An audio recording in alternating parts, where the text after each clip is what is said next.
Kaugnay ng desisyon ng ICC Appeals Chamber, sinabi ng pamilya Duterte sa isang pahayag na tinatanggap nila ang desisyon, patuloy raw silang makikipagtulungan sa defense team, patuloy rin daw nilang susuportahan ang dating Pangulo. Hindi sinanto ng isang lalaki ang lalagyan ng donasyong pera sa isang simbahan sa Albay. Mahigit 3,000 piso ang kanyang tinangay. Nahuli kamyan at nakatutok si Rafi Tima. Kuha ito sa loob ng St. John the Baptist Parish Church sa Kamalig, Albay. Makikita ang isang lalaki nakatayo sa tapat ng krus at nagmamasid-masid sa paligid. Maya-maya, mapapansing may tila may binubutingting siya sa donation box ng simbahan. Tinangay na pala niya ang laman nitong pera. Ayon sa kura paroko ng simbahan, mahigit 3,000 pisong donasyon ang nakulimbat ng suspect. Nakuhaan din ng CCTV ang paglabas niya sa simbahan at pagtakas na parabang walang nangyari. Nai-report na sa pulisya ang insidente. Nagpapatuloy ang investigasyon sa pagkakakilanlan ng suspect. Para sa GMA Integrated News, Rafi Tima, nakatutok, 24 oras. Abiso po sa mga nagmamaneho o pumapasada ng e-trike at e-bike, huhulihin na kayo kung dumaan sa mga national highway simula sa Lunes, December 1. Pero pagpunto ng isang mambabatas, exempted sa pagpaparehistro ang mga e-trike at e-bike kung hindi for hire o bumabiyahe. Ang tugon ng LTO sa pagtutok ni Tina Panganiban Perez. Babala sa mga e-bike at e-trike. Nag-commit po ang ating bagong LTO head, si Asika Lacanilaw, that by December 1, huhulihin na po lahat po ng mga e-trikes na nasa kalye. Yung December 1 nating hulihan ay sa national highway, yung mga main highway. Pero yung mga nasa secondary road, kung ang inyong EV ay tumakbo kayo sa secondary road, i-inform kayo. Hindi kagaya ng hulihan sa national highway, i-inform kayo na bawal na yan. Pero sabi ni Bicol Saro Party List Representative Terry Ridon na miyembro ng House Committee on Transportation, ang nakasaad sa batas na dapat iparehistro sa Transportation Department, mga ahensya nito at mga lokal na pamahalaan ay mga for hire o namamasadang light electric vehicle o LEV. Pareho ito sa requirement sa ibang pampublikong sasakyan tulad ng tricycle. Hindi anya dapat isama riyan ang mga LEV tulad ng e-bike o e-trike na pribado naman ang eksklusibong gamit. Exempted anya ito sa pagpaparehistro ayon sa Electric Vehicle Industry Development Act o EVIDA Law. Kung tutuusin anya, walang legal na basehan para i-impound ang mga LEV kahit sa mga national road dahil pinapayagan ito ng EVIDA Law kahit yung mga for hire. Sinasabi rin anya sa batas na dapat ay gawa ng hiwalay na lane ang mga LEV o paggamitin ang mga ito ng bike lanes. Dagdag pa ni Ridon, malaking tulong ang mga e-bike at e-trike sa mga pamilyang nagtitipid ng pamasahe. Totoo yan para kay Philip Lopez na ang e-trike ay pampamilya na, panghanap buhay pa. Susunod naman anya siya sa batas pero meron siyang apela. Sana mapagbigyan pa na mapagbigyan maka-drive pa sa highway. Kung yun po yung batas na dapat sundin, susundin po namin. Kung kailangan i-rehistro, paparehistro po namin. Sabi ng LTO, may basehan sa Land Transportation Traffic Code ang kanilang ginagawa. Bagamat totoo anyang may exempted sa pagpaparehistro. The only ones exempted from the registration with the LTO based on the IRR of the EVIDA Law, exclusive private use. Kailangan pa rin itong irehistro kung imamaneho sa ilang kalsada. These vehicles should not be operated in a public highways or any government roads. And if these are to be used in such places, it must be registered with LTO. Idiniin din ng LTO ang dami ng mga e-bike at e-trike na nasasangkot sa mga krimen at disgrasya. Halos 2 e-bike ang nadidisgrasya kada araw noong 2024 ayon sa MMDA. 5 sa mga ito ang may namatay, habang mahigit 300 ang may nasugatan. Ako nga po personal dun sa lugar namin sa Batangas, halos national highway, biglang tumawid, muntik na namin mabangga. Mahalagaan niya ang pagpaparehistro sa mga ito para madali silang matukoy at mapanagot kung kailangan. Dahil hindi required ang driver's license sa pagmamaneho ng mga e-bike at e-trike, i-impound po yung kanilang mga EV na tumatakbo po sa mga national highways. Para sa GMA Integrated News, Tina Panganiban Perez, nakatutok 24 oras. Ipagdasal ang lahat ng nasa kapangyarihan. Diyan sumentro ang 50th National Prayer Breakfast na dinaluhan ng ilang personalidad.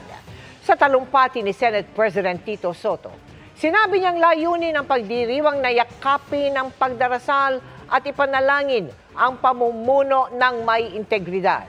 Ito raw kasi ang panahon na kailangan ng mga Pilipino ang gabay, lalo sa gitna ng mga isyu ng korupsyon sa gobyerno. Dumating din sina Bishop and Retired Justice Raul Victorino at Spiritual Advisor Retired Chief Justice Reynato Puno. Kahit pa may pera, hindi umano kayang takbuhan ng mga pugante ang Republika ng Pilipinas. Gate yan ng Pangulo na iniutos din ang pakikipag-ugnayan ng Transportation Department sa mga bansa kung saan itinago umano ang air assets ni dating Congressman Zaldico. Nakatutok si Ivan Mayrina. Fly away on your private jets. You have the money to run, but you cannot outrun the Republic of the Philippines. Babala ito ni Pangulong Bongbong Marcos sa mga pugante sa kaso kaugnay ng anomalya sa flood control project. Kabilang si dating Congressman Zaldico.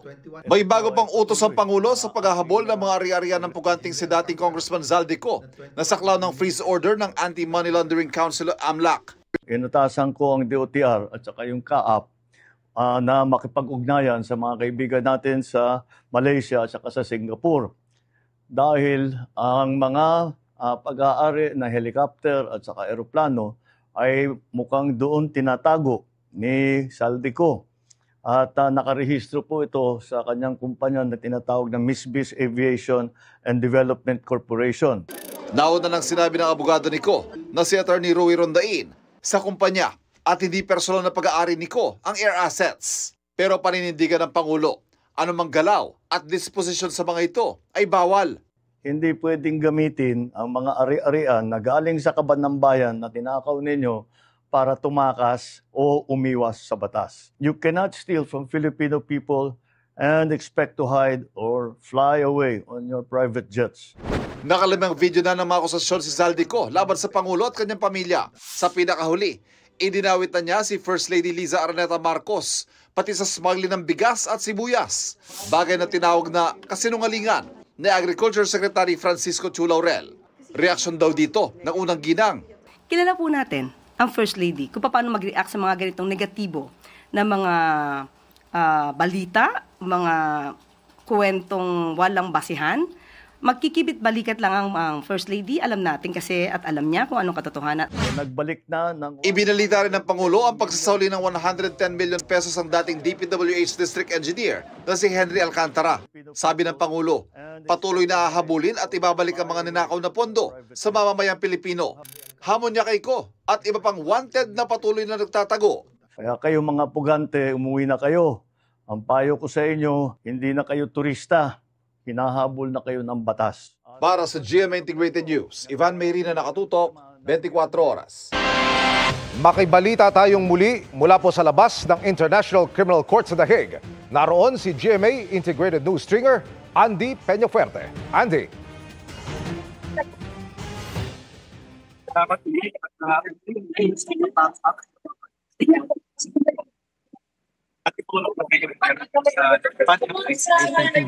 Ngayon, bumaba na naman yung temperature, 11 degrees na. Kanina umuulan pero ngayon medyo clear na yung weather dito.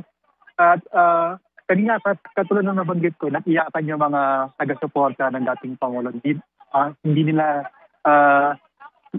nila inaasahan na magiging ganun ang judgment ng appeals chamber. At ang sigaw nila ay justice raw dahil nga sinasabi nila na 8 years old na raw ang dating Pangulo at dapat daw pinakinggan ng appeals chamber yung pangatlong appeal ng defense team tukol dun sa kalusugan ng dating Pangulo. Andy, ang balita namin dito sa Pilipinas, nariyan din ang apo ng Pangulo na si Representative Omar Duterte. Mayroon ba siyang naging mensahe sa mga taga-suporta ng kanilang pamilya? Tama ka dyan, Emil. Kanina nakita natin yung si Congressman Omar Duterte. Pagkatapos ng decision or ng judgment ng appeals chamber ay pumunta dito sa may tapat ng ICC si Congressman Omar Duterte at kinausap niya yung mga taga-suporta. Katulad ng binanggit kanina ni Attorney Roque, ikinalulungkot din daw ni Congressman Omar Duterte yung naging desisyon ng appeals chamber. Sabay sabi na sa kabila nito ang susunod daw nilang hakbang ay suportahan pa rin daw ang defense team, si Attorney Kaufman, dahil naniniwala raw sila sa kakayahan ni Attorney Kaufman. Andy, sa video na ipinadala mo dito sa Pilipinas, nakita namin yung mga taga-suporta ng dating Pangulo, nag-iyakan.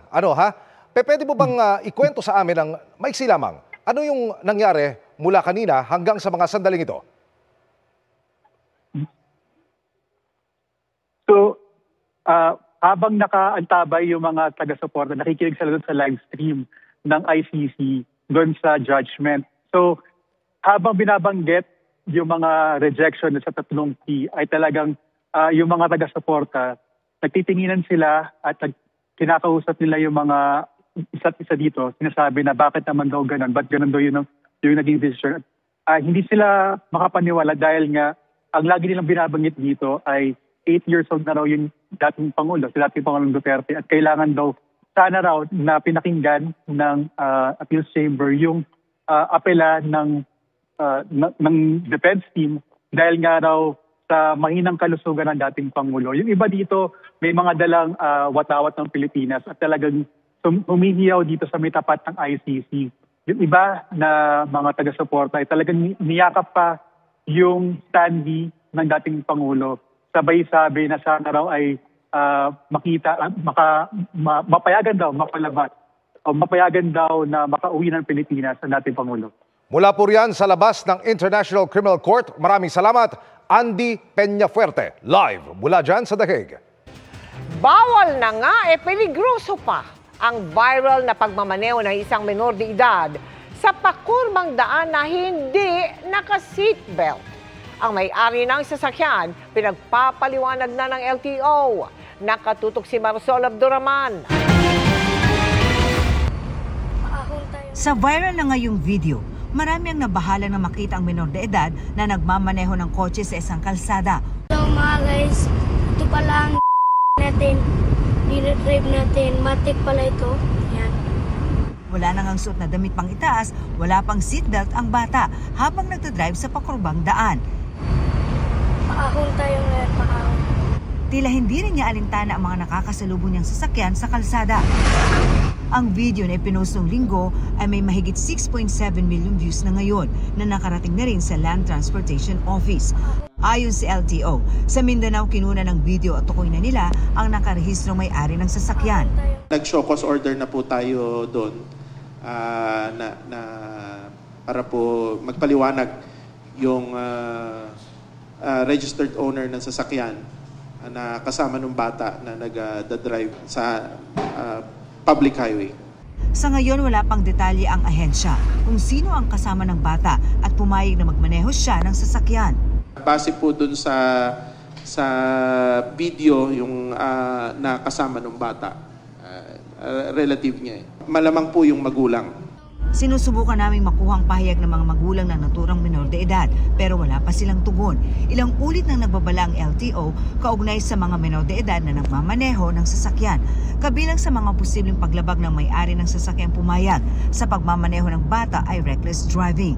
Ipinagbabawal din ang hindi pagsusuot ng seatbelt.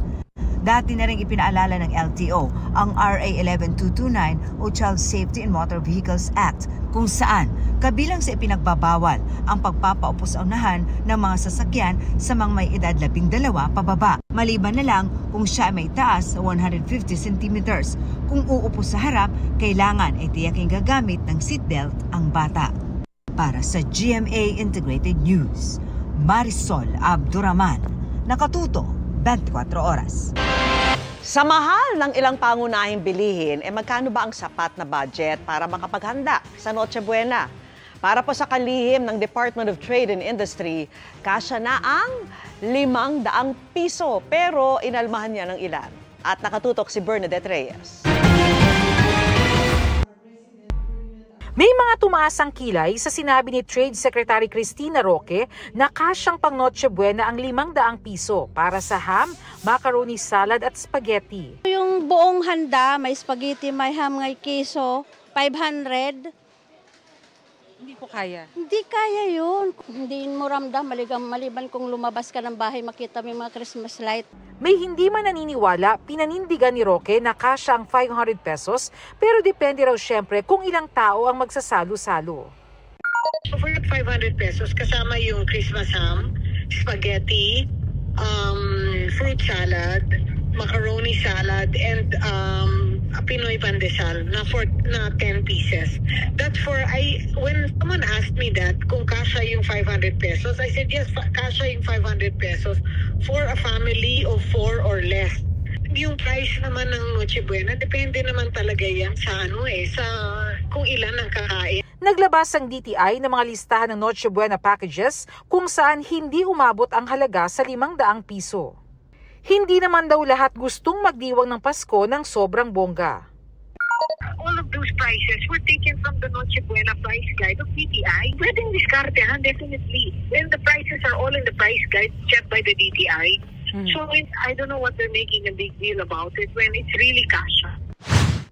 Pinagkomento ang palasyo sa 500 peso Noche Buena package. Depende yan kung anong bibilin mo. Ano ba ang balak mo? Kasi di ba may nabibili naman na nakapack na yung pang chop suey.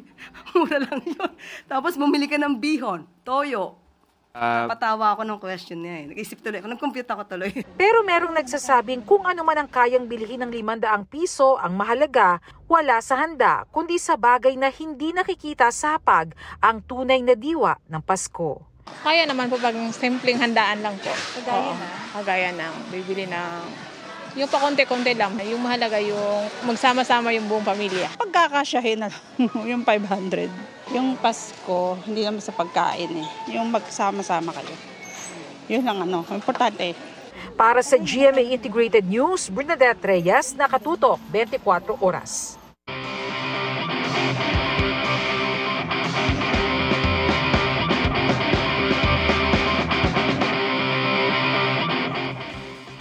Imbes na maiwang nakatambak, nabigyan ng bagong buhay ang mga non-operational o hindi na nagagamit na sasakyan ng Air Force. Ang nabuo, isang fully solar-powered vehicle na nagagamit nila ngayon pang transport ng tao. Tara, let's change the game!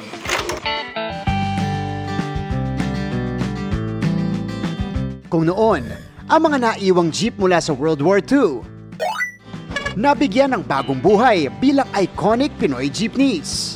Ngayon, may bago uling sasakyang nabuo. Mula naman sa mga lumang Philippine Air Force vehicles. Mga kapuso, nandito tayo ngayon sa Villamor Air Base to check out ang isang self-sustaining electric vehicle na ginawa ng Air Force Research and Development Center. Tara! Recycled, fully solar-powered, at may air condition.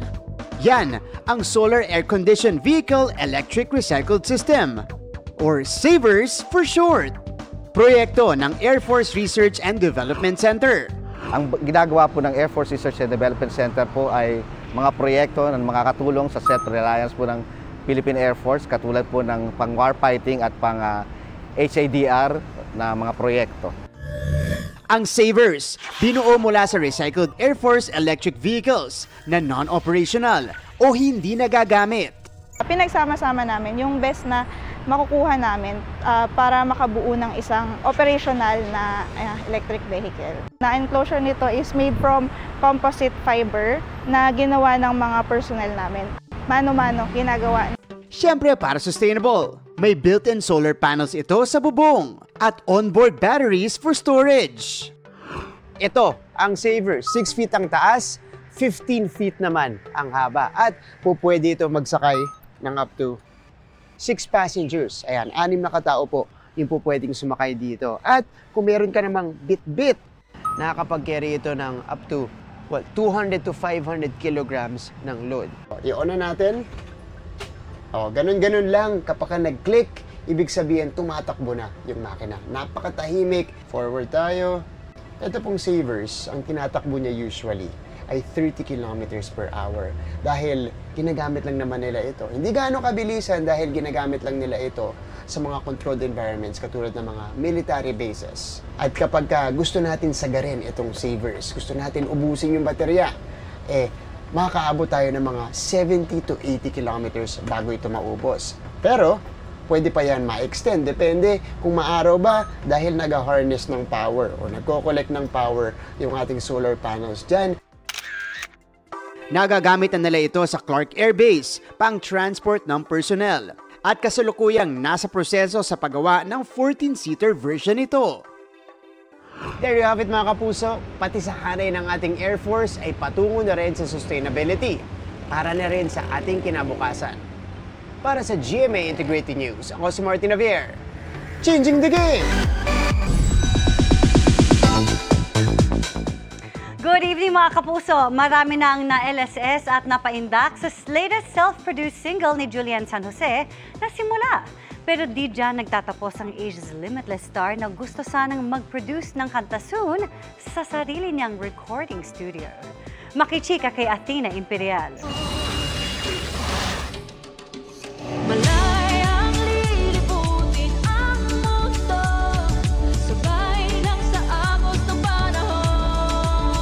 Limitless indeed si Sparkle star Julian San Jose na hindi lang power vocals ang ipinamalas.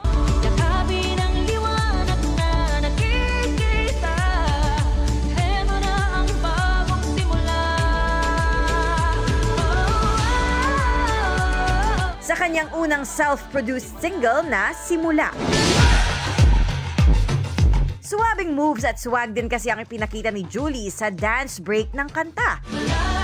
May mga kumasa na nga sa dance choreo sa TikTok. Kabilang ang boyfriend niyang si Raver Cruz at kapatid na si Rojun. Kasama pa nila ang couple na sina Miguel Tan Felix at Isabel Ortega. Di rin nagpahuli ang Sparkle Campus Cuties at ang P-pop girl group ng Sparkle na Dolly Pop. Kwento ni Julie, during the height of the pandemic pa niya sinimulan ang pagbuo ng lyrics ng kanta. Naging matagal ang proseso, pero ang pinakamahirap sa pag-produce ng sariling song, right timing lang talaga ang kailangan. Yung process parang talagang na-enjoy ko talaga siya. Like yung pagsulat ng melody, pagsulat ng lyrics, talking to the right people who can, arrange yung mga elements for me.